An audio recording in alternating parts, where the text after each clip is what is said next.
Ivoirien, Ivoirienne, bonjour. Africain, Africaine, bonjour. Nous sommes aujourd'hui dimanche 25 octobre 2020 et j'ai vu passer une vidéo que quelqu'un a publiée. Je ne sais plus si la personne m'a envoyé ça inbox ou bien est-ce que le son est bon? Vous qui êtes déjà là, est-ce que le son est bon?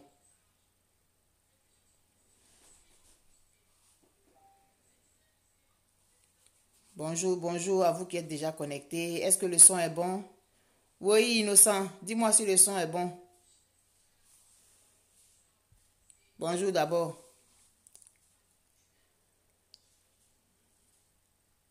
En tout cas, si le son est bon, dites-moi oh, mais je vais continuer. Donc, je disais bonjour à chacun de vous, bonjour aux Africains, bonjour aux Ivoiriens. Merci, Vance Wangui. Aujourd'hui, on est dimanche, hein? Dimanche 25 octobre. Et j'ai vu passer une vidéo. Je ne sais plus si on me l'a envoyé. Toujours est-il que je l'ai vue. Et j'ai écouté la vidéo. Je l'ai regardée. Et ça m'a donné envie de réagir par rapport à celle-ci. Mais comme toujours, invitez vos amis s'il vous plaît. Je vais raconter une histoire. Donc, tout le monde va pouvoir en profiter. Ok, merci Kofi Konan, Patrice Angoran.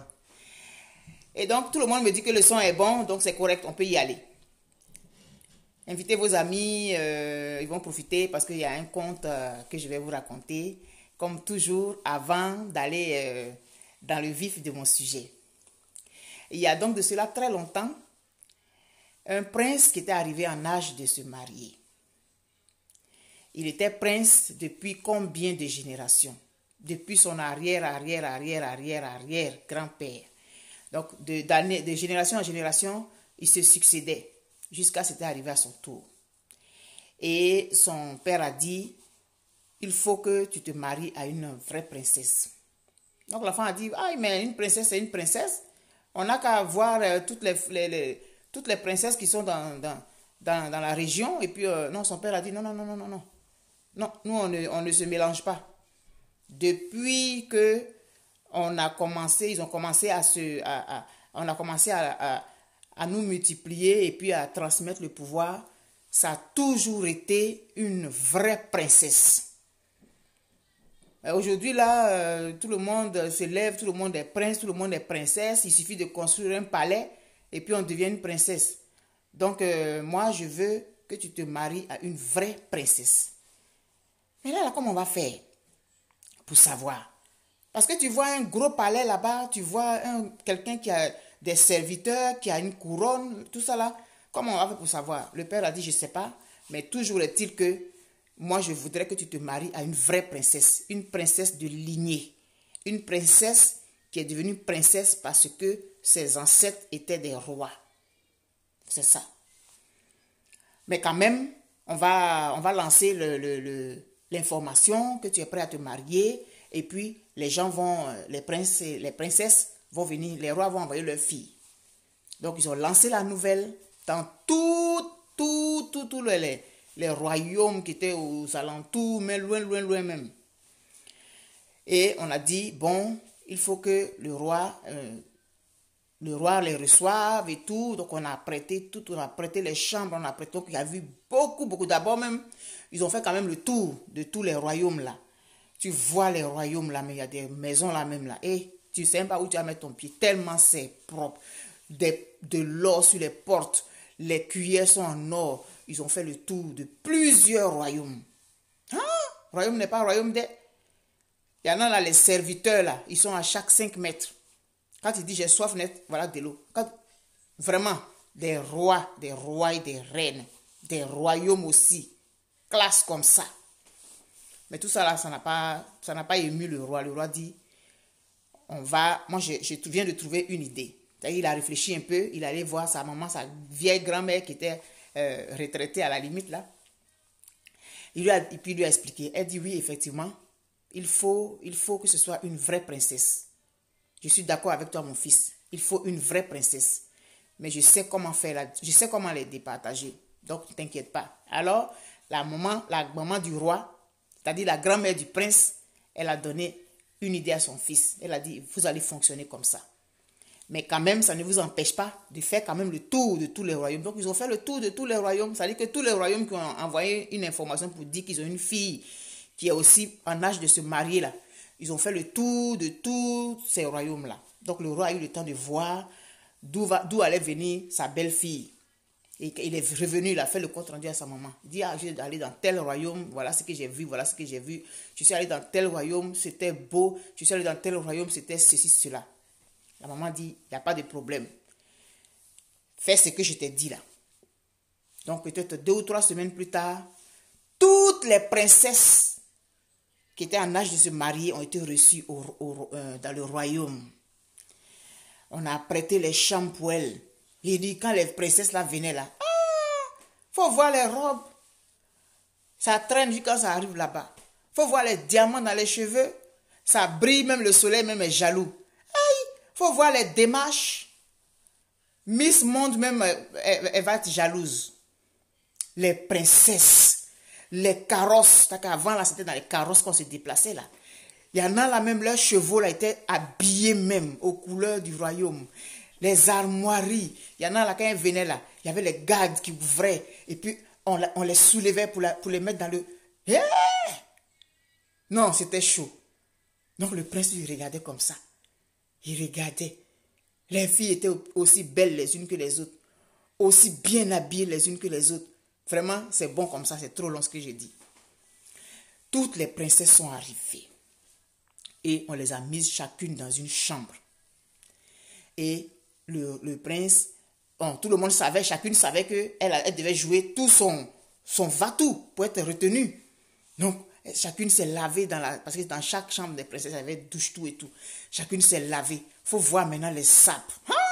Les tailles princesses, les ceci, les cela, les coiffures. Parce que chacune est venue avec sa coiffeuse, son esthéticienne, sa masseuse. Parce qu'il fallait mettre plein la vue au prince et au roi. Donc, chacune allait se laver. On les a massés. Tout ça là, a fait les cheveux, mis les trucs dedans, les robes, les tissus, les parures. Parfum là même. Faut damer. Donc, elles étaient toutes assises comme ça autour de la table du roi là. Une longue table comme ça. Chacune avait derrière elle sa servante. Servante là même, elle sapait aussi. Faut damer. Aïe, mais c'est princesse. Princesse, sa servante ne peut pas être koyo. Le prince, il regardait tout ça. Et la grand-mère, c'est-à-dire que l'ancienne reine, la reine-mère, là, elle aussi, elle était là. La maman du prince était là. Donc, ils ont mangé, et tout. Et maintenant, c'était le moment d'aller se coucher. Chacune est entrée dans sa chambre pour dormir. Le lendemain matin, c'était au petit déjeuner. Tout le monde, toutes les princesses étaient assises aussi. Et la grand-mère a demandé, ça va bien? Oui. Est-ce que vous avez bien dormi? Oui. Oh, le lit était tellement moelleux. Oh, j'ai jamais vu ça. Oh, mais c'était tellement. Oh, c'était ci, c'était ça. Chacune, il y a une qui se lève. Oh, mais c'était vraiment fabuleux. Mais moi-même, maman, c'était bon. C'était vraiment, j'ai passé une belle nuit. J'ai passé la plus belle nuit de ma vie. Et blablabla, et blablabla. Chacune était. Il y a une qui ne parlait pas. Toutes les autres là étaient en train de dire.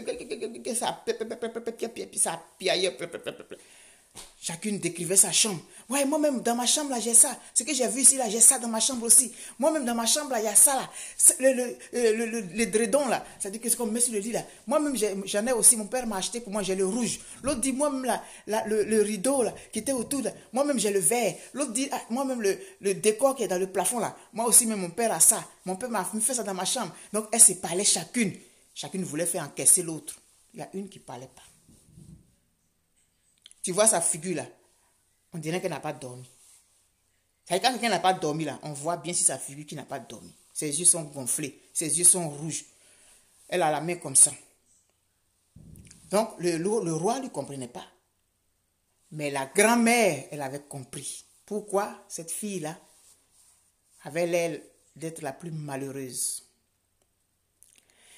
Et chacune a dit, oui, moi j'ai bien dormi. Blablabla. Maintenant, elle dit, mais et toi? Tu ne parles pas? Qu'est-ce qu'il y a, ma fille? Elle dit, vraiment, je suis surprise que les autres aient bien dormi. Parce que moi, j'ai très mal dormi. Quoi? Tu as mal dormi? Avec le bon matelas qu'on avait là. Qu'on avait là. Avec ceci là. Avec cela là.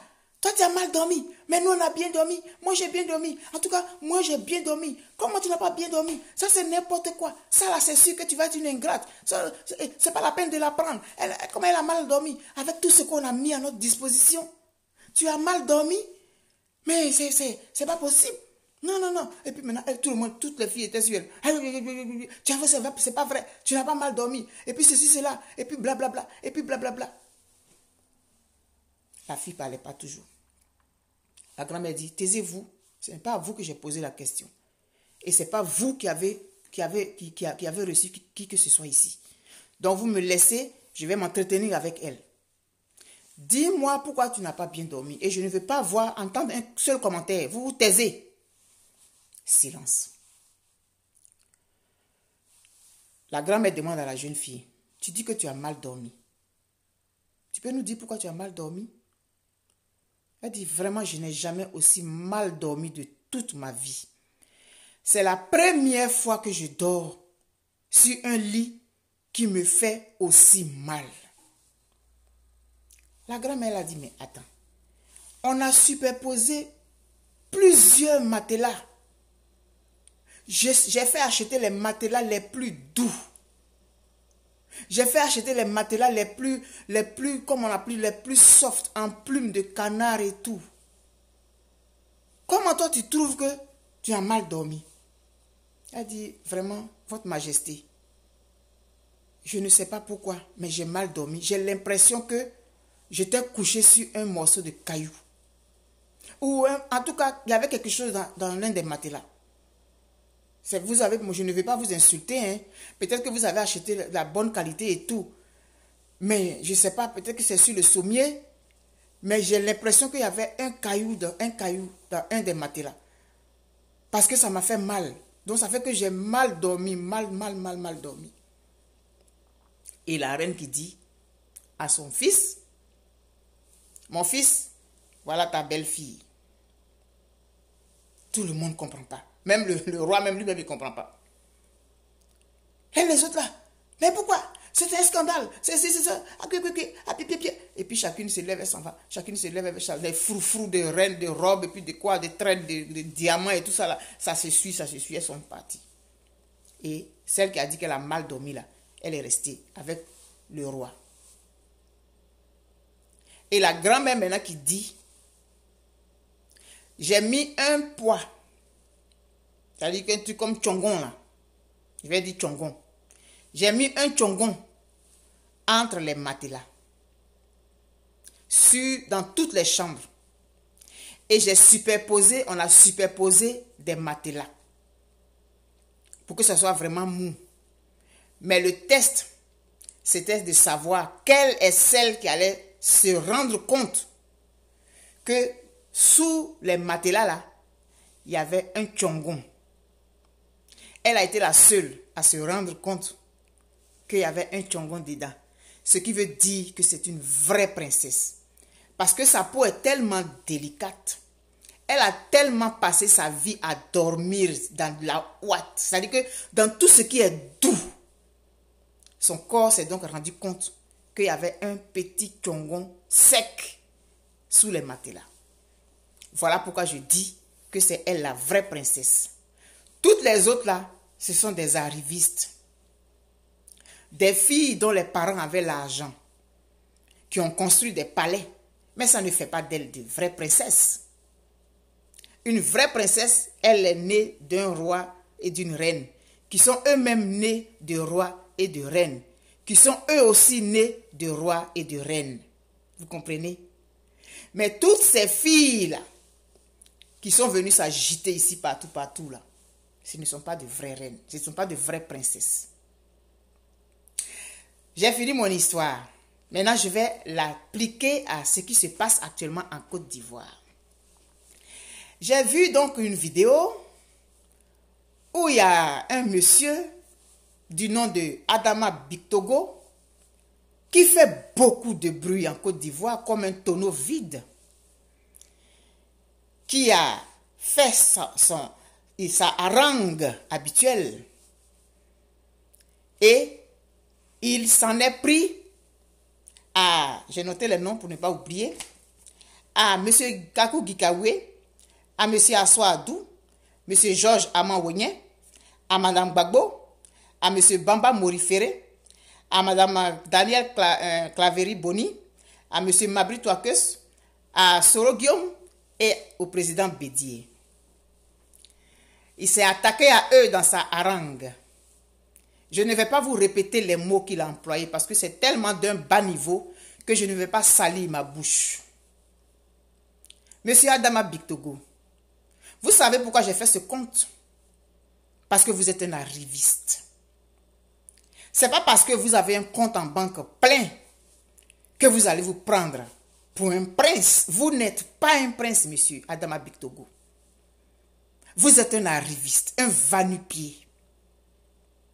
Ce sont les va-nu-pieds qui agissent comme vous agissez, monsieur Adama Bictogo. Les mots que vous venez de raconter, là, de débiter là, je ne vais pas salir ma bouche avec. Je ne veux même pas que ma mémoire les retienne.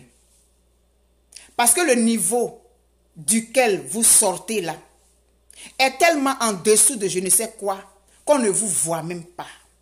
Vous êtes obligé de faire beaucoup de bruit pour vous faire entendre. Mais au lieu de fermer votre clapette, vous vous faites toujours voir de la mauvaise façon parce que vous avez une très mauvaise éducation. Simplement, monsieur Bictogo, parce que vous êtes un arriviste. Ce n'est pas avoir l'argent qui fait de nous un prince. On est prince. Ah, ok, plus monsieur Afin Guessan. On est prince. On ne devient pas prince, monsieur Adama Bictogo. Vous allez beau vous agiter. Vous allez beau servir tous les mots. Vous êtes un va-nu-pied. Vous êtes un tonneau vide. Et il n'y a que les tonneaux vides qui font autant de bruit que vous, monsieur Adama Bictogo. Faire la politique, c'est avoir d'abord de la classe. Vous ne l'avez pas, monsieur Adama Bictogo.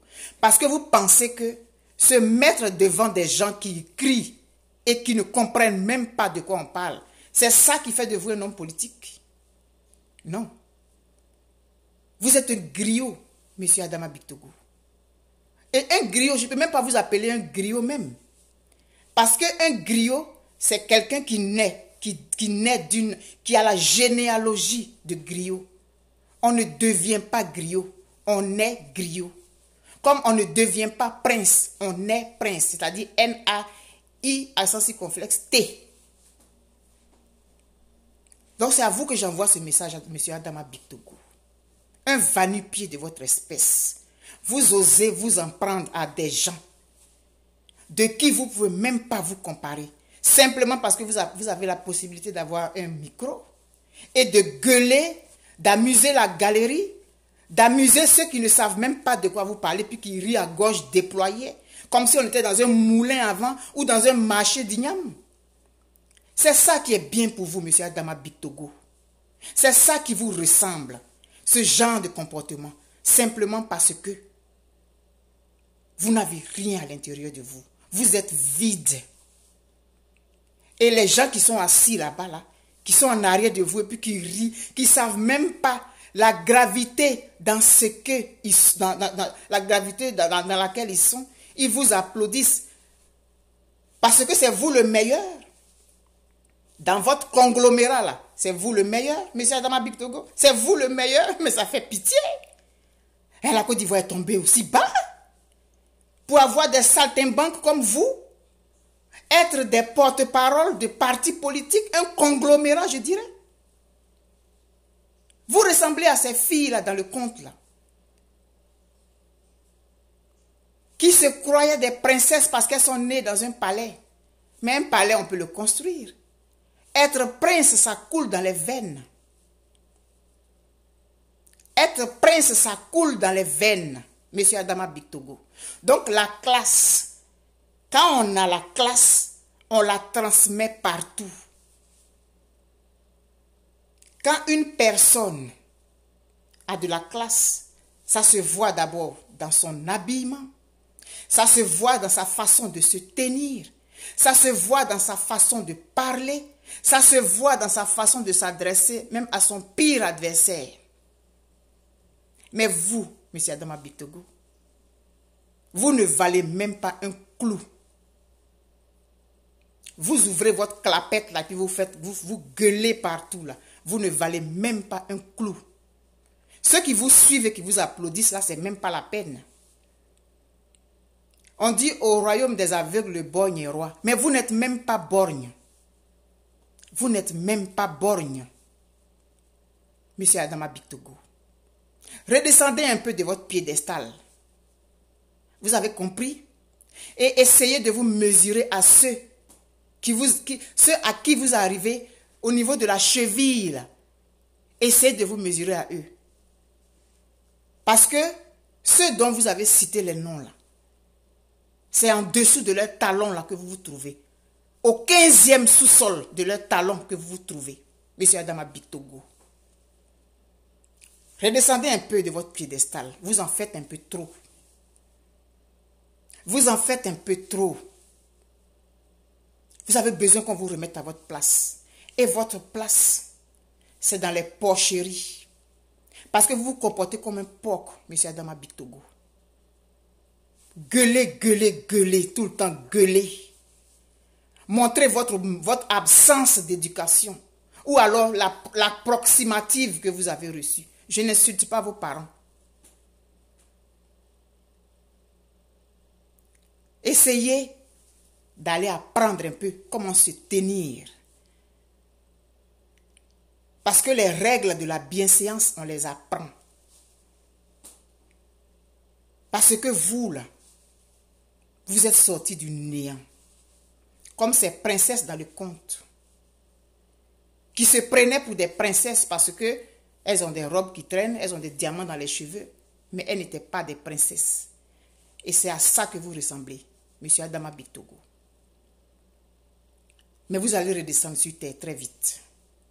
Vous allez descendre sur terre, vous allez redescendre de terre, sur terre très vite. C'est pas long. Espèce de va-nu-pied, M. Adama Bictogo. Espèce de va-nu-pied. Espèce de tonneau vide. Espèce de saltimbanque. Espèce d'arriviste. Faire la politique, c'est avoir de la classe. Insulter son adversaire avec des propos aussi de bas niveau, M. Adama Bictogo, c'est démontrer le style dans lequel vous évoluez. Parce que depuis que vous êtes au pouvoir, on voit dans quel niveau est arrivée la Côte d'Ivoire au niveau de l'expression. On insulte. On utilise des mots, même à l'Assemblée nationale, des mots grivois. Parce qu'il y a des gens de votre espèce là qui sont à la tête du pays.